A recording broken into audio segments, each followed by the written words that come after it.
வணக்கம். All India radio Chennai.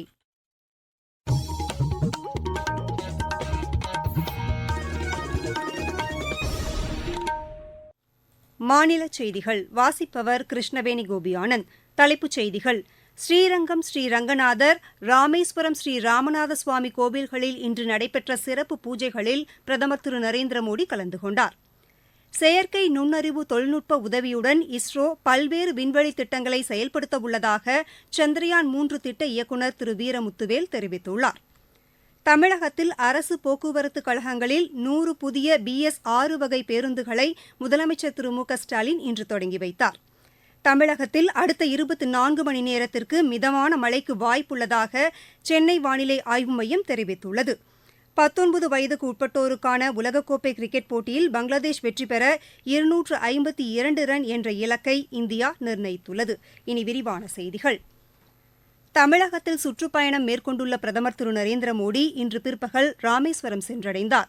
அங்குள்ள அக்னி தீர்த்தத்தில் புனித நீராடி ருத்ராட்ச மாலை அணிந்து கொண்ட பிரதமர் அங்கிருந்து ஸ்ரீ ராமநாத சுவாமி கோவில் சென்றடைந்தார். அங்கு நடைபெற்ற சிறப்பு பூஜையில் கலந்து கொண்ட பிரதமருக்கு திருக்கோவில் சார்பில் பூர்ண கும்ப மரியாதை வழங்கப்பட்டது. அதனைத் தொடர்ந்து திருக்கோவிலில் உள்ள 22 புண்ணிய தீர்த்தங்களில் பிரதமர் நீராடினார். அருள்மிகு ராமநாத சுவாமி சந்நிதியில் நடைபெற்ற அபிஷேக ஆராதனையில் அவர் கலந்து கொண்டார். ஸ்ரீ பர்வதவர்த்தினி அம்பாள் கோவில் சந்நிதியிலும் பிரதமர் வழிபட்டார். ஸ்ரீ ராமநாத சுவாமி திருக்கல்யாண மண்டபத்தில் அஸ்ஸாமி, பெங்காலி, குஜராத்தி உள்ளிட்ட 8 மொழிகளில் நடைபெற்ற ஸ்ரீ ராம பாராயணம் நிகழ்ச்சியில் அவர் கலந்து கொண்டார். பின்னர் ஸ்ரீ ராம்பஜன் நிகழ்ச்சியில் கலந்து கொண்ட கலைஞர்களுக்கு பிரதமர் பொன்னாடை அணிவித்து கௌரவித்தார். முன்னதாக இன்று காலை பிரதமர் திருச்சி ஸ்ரீரங்கம் ஸ்ரீ ரங்கநாதர் சுவாமி திருக்கோவிலில் சாமி தரிசனம் செய்தார். அயோத்தியில் வரும் திங்கட்கிழமை நடைபெறும் ஸ்ரீ ராம்லாலா பிரதிஷ்டை பெருவிழாவில் பிரதமர் திரு நரேந்திரமோடி கலந்து கொள்ளவுள்ள நிலையில் தமிழகத்தில் உள்ள ஸ்ரீரங்கம் ஸ்ரீ ரங்கநாத சுவாமி, ராமேஸ்வரம் ஸ்ரீ ராமநாத சுவாமி உள்ளிட்ட திருக்கோவில்களில் நடைபெற்ற சிறப்பு பூஜைகளில் பங்கேற்றுள்ளார். இஸ்ரோ பல்வேறு விண்வெளி திட்டங்களை செயல்படுத்தவுள்ளதாக சந்திரயான் 3 திட்ட இயக்குநர் திரு வீரமுத்துவேல் தெரிவித்துள்ளார். விருதுநகர் மாவட்ட அரசு மருத்துவக் கல்லூரியில் மாணவர்களிடையே நடைபெற்ற கலந்துரையாடல் நிகழ்ச்சியில் பங்கேற்ற அவர் எதிர்கால விண்வெளி திட்டங்களை பட்டியலிட்டதுடன் செயற்கை நுண்ணறிவு தொழில்நுட்பம் தவிர்க்க இயலாத ஒன்று என குறிப்பிட்டார்.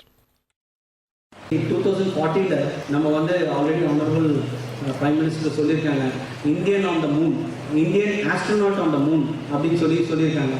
அப்படின்னா என்னன்னு பாருங்க. அப்போ நம்ம எவ்வளோ டெக்னாலஜிஸ் நம்ம டெவலப் பண்ண வேண்டியிருக்கு. ஹியூமன் ரைடிங் ராக்கெட் தேவைப்படுது, ஹியூமன் ரைடிங் சேட்டலைட் தேவைப்படுது. அது மாதிரி ஸ்பேஸ் ஸ்டேஷன் டெவலப் பண்ணணும். Not only earth space station, lunar space station, அதுக்கப்புறம் பின்னாடி ககன்யான் ஃபாலோ நிறைய மிஷன்ஸ் இருக்கு. It is very very very fascinating and it's a very highly ambitious projects are coming up. We have got a bright future for India and in the space field it is very very bright. நாடு முழுவதும் மேற்கொள்ளப்பட்டு வரும் நமது லட்சியம் வளர்ச்சியடைந்த பாரதம் யாத்திரை பொதுமக்களிடையே பெரும் வரவேற்பை பெற்றுள்ளது. மத்திய அரசின் திட்டங்கள் குறித்து விழிப்புணர்வை ஏற்படுத்துவதோடு விடுபட்ட பயனாளிகளுக்கு திட்டங்கள் சென்றடைவதை உறுதி செய்யும் நோக்கில் இந்த யாத்திரை நடத்தப்பட்டு வருகிறது.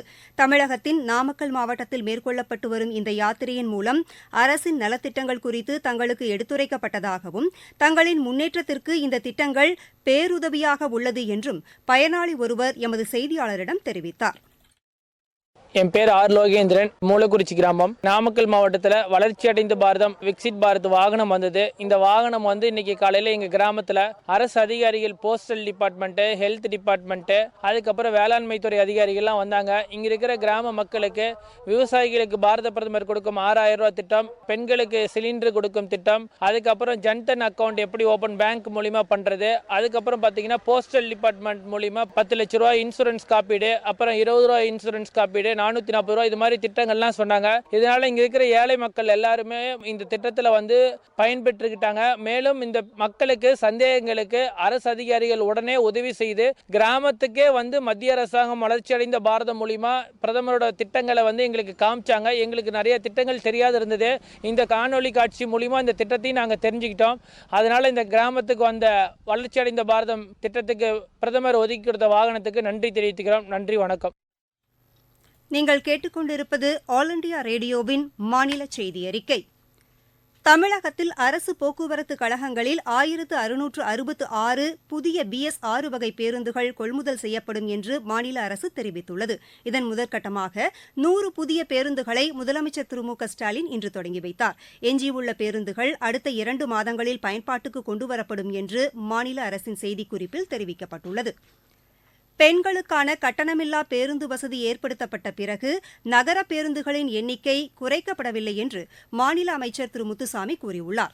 ஈரோட்டிலிருந்து ராமேஸ்வரம், ராஜபாளையம், கும்பகோணம் ஆகிய ஊர்களுக்கு புதிய பேருந்துகளை தொடங்கி வைத்த பின் செய்தியாளர்களிடம் பேசிய அமைச்சர், புதிதாக பேருந்துகளை கொள்முதல் செய்து மக்களின் போக்குவரத்து தேவையை பூர்த்தி செய்வதற்கான நடவடிக்கைகளை மாநில அரசு எடுத்து வருவதாகவும் தெரிவித்தார். தஞ்சாவூர் மாவட்டம் சேதுவாவா சத்திரம் அருகே ஏற்பட்ட சாலை விபத்தில் உயிரிழந்தவர்களின் குடும்பத்தினருக்கு தலா 2 லட்சம் ரூபாய் வழங்க முதலமைச்சர் திரு மு க ஸ்டாலின் உத்தரவிட்டுள்ளார். பலத்த காயமடைந்தவர்களுக்கு தலா 50,000 ரூபாயும், லேசான காயமடைந்தவர்களுக்கு தலா 25,000 ரூபாயும் வழங்கப்படும் என்று இன்று வெளியான மாநில அரசின் செய்திக்குறிப்பில் தெரிவிக்கப்பட்டுள்ளது. தமிழகம், புதுச்சேரி மற்றும் காரைக்கால் பகுதிகளில் அடுத்த 24 மணி நேரத்தில் லேசானது முதல் மிதமான மழைக்கு வாய்ப்புள்ளதாக சென்னை வானிலை ஆய்வு மையத்தின் இயக்குநர் திரு செந்தாமரை கண்ணன் தெரிவித்துள்ளார்.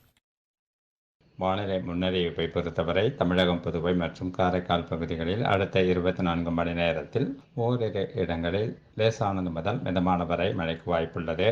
நாளை 21ஆம் தேதியன்று தென் தமிழகத்திலும் டெல்டா மாவட்டங்களிலும் ஓரிரு இடங்களில் லேசானது முதல் மிதமான வரை மழைக்கு வாய்ப்புள்ளது.